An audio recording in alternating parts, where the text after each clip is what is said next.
नमस्कार, मी काळूराम ज्ञानोबा थोरवे, माजी सरपंच चरोली खुर्द. मी आळंदी ग्रामीण या गानास पंचायत समितीच्या उमेदवार म्हणून मी या ठिकाणी अधिकृत उमेदवार आहे. आणि पुढील काळामध्ये आपण कोणत्या पक्षाकडून निवडणूक लढवितात? शिवसेना उद्धव बाळासाहेब ठाकरे या पक्षाकडून मी मशाल चिन्हासाठी मी अधिकृत उमेदवार आहे. आणि येणाऱ्या पुढील काळामध्ये जरूर आपण सर्व कामे केली जातील. आपण मतदारसंघामध्ये फिरत असताना आपल्याला काय काय समस्या जाणवल्या? मतदारसंघात फिरत असताना मला कचऱ्याच्या समस्या लोकांकडून जाणवल्या गेल्या.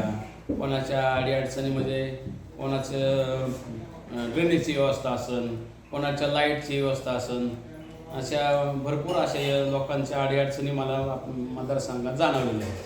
आपल्या मतदारसंघामध्ये खूप मोठ्या प्रमाणामध्ये सोसायट्यांचं प्रमाण वाढलेलं आहे. त्यांचं सांडपाण्याचं व्यवस्थापन आपण कसं करणार आहात? मी सांडपाण्याचं व्यवस्थापन पुढील काळामध्ये मी याचं ड्रेनेजची व्यवस्था केली जाईल.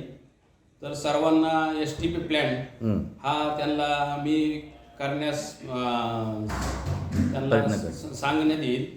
आणि तो केल्याशिवाय बाकी पाणी इकडे बाहेर सोडू नये हे पण त्यांना सांगण्यात येईल.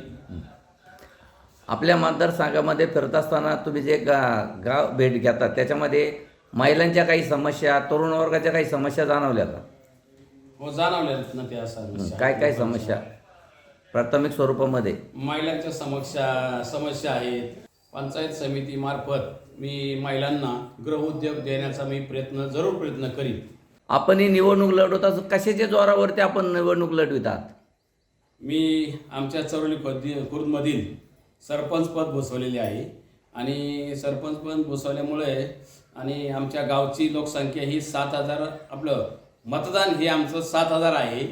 आणि या आमच्या मतदारांच्या जीवावरती मी आणि इतर अजून गावातील नात्यागोत्याचा माझा मोठा नातेगोती आहेत. या नात्यागोत्याच्या जीवावरती मी आणि जुने नवे जे आमचे शिवसैनिक आहेत आणि अजून इतर नातेवाईक असल्यामुळे मी यांच्या जीवावरती मी निवडणूक लढवित आहे. आणि मी पूर्णपणे निवडून येईन याची मला खात्री आहे.